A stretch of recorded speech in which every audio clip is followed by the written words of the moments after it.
Legenda PSM Makassar, Bahar Muharram, dan pelatih timnas Indonesia, Sintayong, sama-sama pernah mengorbankan anak kandungnya demi menghindari nepotisme. Pemain timnas Indonesia, Asnawi Mangkualam, punya cerita unik tentang sang ayah, Bahar Muharram, yang pernah mengorbankan dirinya di masa lalu. Asnawi saat ini merupakan pemain andalan timnas Indonesia di posisi bek kanan. Dirinya sering menjadi pilihan pelatih utama Sintayong dan menjadi kompetitor bagi rekannya di pos bek kanan lainnya, yakni Sandy Walsh. Namun, bintang timnas Indonesia itu tidak menjalani perjalanan mudah ketika memutuskan untuk menjadi pesepak bola. Seperti diketahui, Asnawi Mangkualam merupakan anak kandung dari legenda hidup PSM Makassar, Bahar Muharram, yang kini menjadi asisten pelatih Juku Eja. Bahar Muharram sendiri merupakan pemain kawakan PSM Makassar yang membela Juku Eja selama 13 musim sejak 1989 hingga 2002. Ia kemudian melanjutkan karir menjadi pelatih dan mendirikan sekolah sepak bola atau SSB Hasanuddin.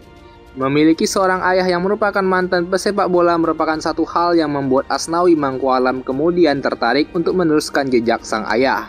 Bahkan Asnawi tidak membantah dirinya mendapatkan begitu banyak pelajaran berharga dari sang ayah yang pernah menggeluti sepak bola. Asnawi Mangkualam menyadari bahwa sang ayah memang merupakan sosok yang bisa menjadi panutan. Bahkan karakter bermain yang kuat di lapangan hijau merupakan pembelajaran penting yang didapatnya dari sosok Bahar Muharram.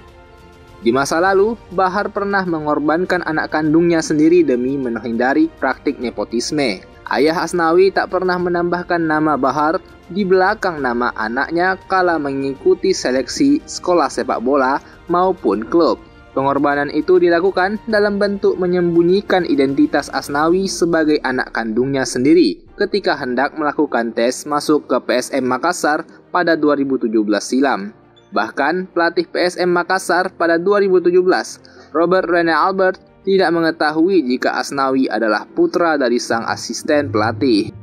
Tak hanya itu, Asnawi juga pernah gagal dalam seleksi buat masuk ke timnas kelompok umur, yang ketika itu ayahnya Bahar Muharram merupakan salah satu dari tim seleksi timnas tersebut. Sebelum mendapatkan kesempatan membela timnas Indonesia, baik di U19, U22 maupun senior sejak 2017, Asnawi Mangkualam sempat merasakan kegagalan untuk lolos seleksi. Tepatnya ketika ia mengikuti seleksi untuk masuk ke timnas Indonesia U14.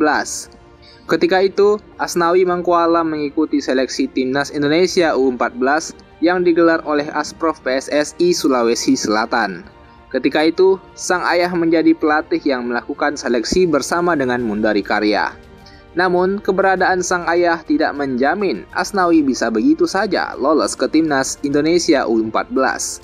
Ketika itu, timnas U14 membuka seleksi umum di Makassar.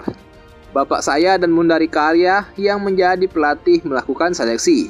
Saat itu saya juga ikut seleksi, bahkan berangkat bersama bapak. Tapi saat seleksi itu saya tidak lolos. Dari SSB, hanya Nur Hidayat Haji Haris dan satu teman saya yang lolos dan kemudian berangkat ke Jakarta, ungkap Asnawi. Saya tidak lolos dan sesampainya di rumah saya menangis. Saya tanya kepada ibu, mengapa bapak mencoret saya? Namun, menurut bapak, ketika itu saya belum pantas untuk masuk ke timnas Indonesia. Ia meminta saya untuk terus bekerja keras demi bisa masuk ke timnas Indonesia. Lanjut Asnawi. Tindakan Bahar Muharram itu mengingatkan kita pada sikap pelatih timnas Indonesia, Sintayong, yang juga pernah mengorbankan anak kandungnya sendiri saat membesut timnas U20 Korea Selatan pada 2017. Kala itu, Korea Selatan tengah bersiap turun dalam ajang Piala Dunia U20 2017 yang diadakan di negeri gingseng tersebut. Sintayong yang baru saja ditunjuk melakukan langkah berani dengan tidak memasukkan nama anak kandungnya, Shin Jae-won, dalam skuad timnas Korea Selatan untuk Piala Dunia U20 2017. Padahal, Shin Jae-won termasuk salah satu pemain sepak bola muda berbakat yang dimiliki oleh Korea Selatan pada saat itu. Ia bahkan juga turut serta dalam pasukan Ksatria Taegu yang berlaga di kualifikasi Piala Dunia U17 2015 di Chile. Tetapi, Jae-won harus mengalami cedera parah yang membuat dirinya absen selama 7 bulan dan gagal tampil di Piala Dunia U17 2015. Anak sulung saya ikut dalam kualifikasi Piala Dunia U17 2015 zona Asia, tetapi dia malah cedera. Kemudian menepi selama 7 bulan dan melewatkan ajang tersebut. Ucap Sintayong yang dilansir dari laman resmi FIFA. Cedera tersebut membuat Jaewon mengalami penurunan performa. Meski STY menjadi pelatih timnas U20 Korea Selatan pada 2017 dan bisa saja memasukkan nama anaknya ke skuad Piala Dunia U20, namun STY memilih untuk tidak membawanya demi menghindari konflik dan salah paham publik Korea terhadap pemilihan anaknya untuk masuk ke skuad Piala Dunia U20.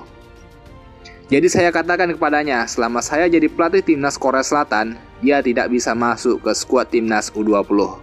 Takutnya nanti ada yang salah paham. Saya bilang padanya, maaf nak, tapi kali ini kamu harus berkorban untuk ayahmu. Saya tidak akan mengomentari kemampuanmu, karena kamu sendiri yang paling tahu. Tetapi kalau kamu masuk timnas saat saya jadi pelatih, itu bisa menjadi masalah. Sikap mereka yang berpegang teguh pada prinsip tentunya sangat-sangat layak diacungi jempol. Di mana saat ini tindakan nepotisme dengan mengistimewakan anaknya di atas kepentingan pribadi bukan merupakan contoh yang baik bagi kemajuan sepak bola. Kita berharap tentunya sikap seperti ini bisa menjadi contoh bagi insan sepak bola Indonesia ataupun juga elemen masyarakat lainnya di bidang manapun di Indonesia. Bagaimana menurut kalian, Bung? Coba tuliskan tanggapan kalian di kolom komentar dan jangan lupa buat like serta subscribe channel Bung Bil supaya kalian tak ketinggalan berita-berita menarik seputar sepak bola Indonesia dan mancanegara. Thank you.